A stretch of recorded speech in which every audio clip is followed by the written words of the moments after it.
অন্যান্য সময়ের তুলনায় শীতকালে হাঁস রান্নাটা অনেক মজা লাগে। তো হাঁস নিয়ে আসলাম আজকে ২ টা। তো হাঁসগুলো রান্নার জন্য প্রথমে তেল দিয়ে দিয়েছি। আর এখানে আমি কিছুটা ফোড়নের জন্য গরম মসলা দিয়ে দিয়েছি। তারপর আমি পেঁয়াজটা বেটে দিয়েছি আর আদা বাটা, রসুন বাটা দিয়ে দিলাম বেশি করে। তারপর দিয়ে ভালোভাবে কষালাম। কষিয়ে এরপর লবণটাও দিয়ে দিয়েছি। কিছুক্ষণ পর্যন্ত কষানো হয়ে গিয়েছে। তারপর হলুদের গুঁড়া দিয়ে দিয়েছি ১ চামচের মতো আর মরিচ গুঁড়া দিয়ে দিয়েছি প্রায় ২ চামচের চেয়ে একটু বেশি। হাঁস রান্নাটা একটু ঝাল ঝাল হলে ভালো লাগে। তো গরম মসলা তো দিয়ে দিয়েছিলাম। এরপর আমি এখানে মাংসের যে মশলাগুলো করে রেখেছি সেই মশলাটা দিয়ে দিয়েছি। একদম ৩ চামচের চেয়ে বেশি দিয়েছি মশলাটা।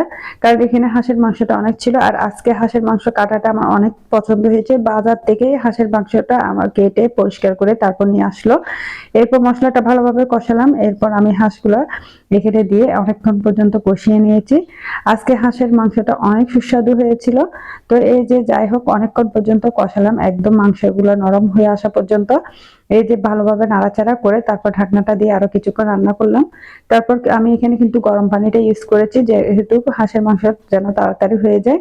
এই যে প্রায় হয়ে আসছে। এরপর কাঁচামরিচ দিয়ে দিয়েছি আর উপরের দিক থেকে যে গরম মশলাটা করে রেখেছি সেটা দিয়ে দিলাম।